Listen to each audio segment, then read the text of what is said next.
Keterampilan membaca kreatif. Di video ini, saya akan menjelaskan mengenai apa pengertian dari membaca kreatif, apa ciri-ciri dari membaca kreatif, tujuan dan manfaat dari membaca kreatif, serta latihan-latihan membaca kreatif.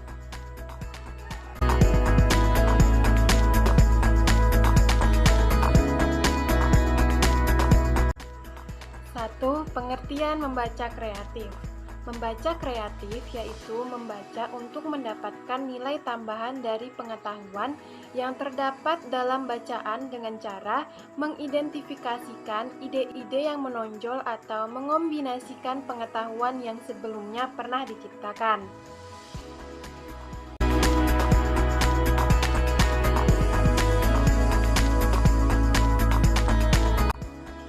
Yang kedua, ciri-ciri membaca kreatif. Menurut Nur Hadi tahun 1984, sebagai pembaca yang kreatif harus bisa memenuhi kriteria-kriteria berikut. Yang pertama, kegiatan membaca tidak berhenti saat menutup buku. Dua, mampu menerapkan hasil membacanya untuk kepentingan sehari-hari.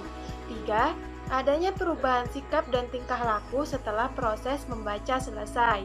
4. Hasil membaca berlaku sepanjang masa. 5. Mampu menilai secara kritis dan kreatif bahan-bahan bacaan. 6. Mampu memecahkan masalah kehidupan sehari-hari berdasarkan hasil yang dibaca.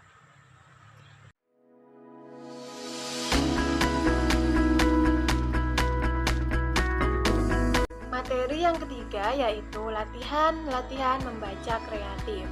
Rangkaian latihan membaca kreatif antara lain 1. Keterampilan mengikuti petunjuk dalam bacaan kemudian menerapkannya. 2. Keterampilan membuat resensi buku. 3. Keterampilan memecahkan masalah sehari-hari melalui teori yang disajikan dalam buku. 4. Keterampilan mengubah buku prosa seperti cerpen atau novel menjadi bentuk naskah drama atau sandiwara. 5. Keterampilan mementaskan naskah drama yang telah dibaca. 6. Keterampilan mengubah bentuk puisi menjadi prosa. 7. Keterampilan melakukan teori celup menurut Nur Hadi tahun 2004.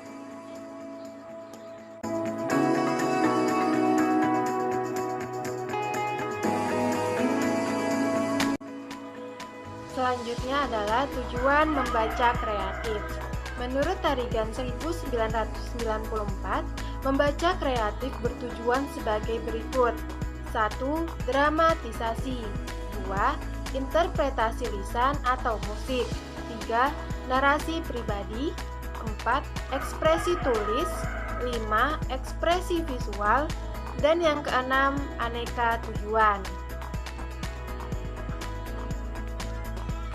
Tujuan yang pertama yaitu dramatisasi. Dalam tahapan ini, peserta didik mendramatisasikan tema-tema dari sastra yang kemudian dikaitkan dengan pengalaman-pengalaman mereka. Kemudian, peserta didik diberi kesempatan untuk menggunakan jenis-jenis drama dalam menginformasikan isi dari penggalan-penggalan sastra ke dalam berbagai macam ekspresi atau sudut pandang. Yang kedua, interpretasi lisan atau musik. Pada tahap ini, peserta didik dilatih untuk membandingkan aneka ragam penggalan sastra melalui penggunaan interpretasi lisan dan musik.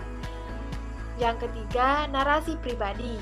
Pada tahapan ini, siswa diutus untuk banyak membaca cerita serta dapat menceritakan kembali dengan kata-kata serta gaya bahasanya sendiri. Tujuan yang keempat yaitu ekspresi tulis. Para peserta berlatih mempraktikkan ekspresi kreatif dengan cara menuliskan kembali cerita-cerita yang telah mereka baca, di mana mereka didorong untuk mengubah unsur-unsur yang terkandung dalam cerita aslinya dan menciptakan versi mereka sendiri. Yang kelima, ekspresi visual. Peserta didik menciptakan suatu karya visual yang kemudian digunakan untuk menghubungkan beberapa aspek dari bacaan mereka. Tahap berikutnya, mereka mengubah aspek bacaan mereka. Selanjutnya yang keenam, aneka tujuan. Tujuan dibagi menjadi 3 tingkatan. Yang pertama, tujuan tingkat A sampai C, yaitu kelas 1 dan 2 SD. Selanjutnya tujuan tingkat D dan E, kelas 3 dan 4 SD. Dan yang ketiga, tujuan tingkat F dan G, kelas 6, 5 SD.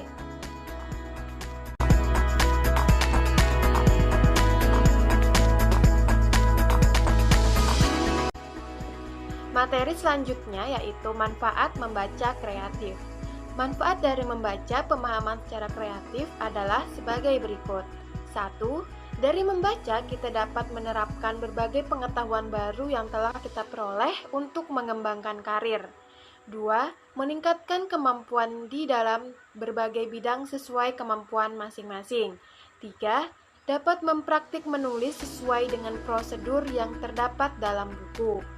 Dan yang terakhir, membaca kreatif akan memberikan banyak manfaat dari berbagai bidang. Contohnya, wacana tentang cara membaca, membuat makanan, atau merawat kesehatan tubuh.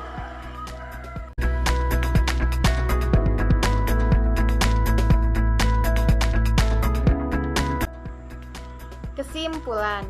Jadi, membaca kreatif adalah salah satu jenis membaca di mana kegiatan membaca ini dilakukan untuk mendapatkan nilai tambahan dari pengetahuan yang terdapat dalam bacaannya dengan cara mengidentifikasikan ide-ide yang menarik yang kemudian bisa diterapkan dalam kehidupan sehari-hari.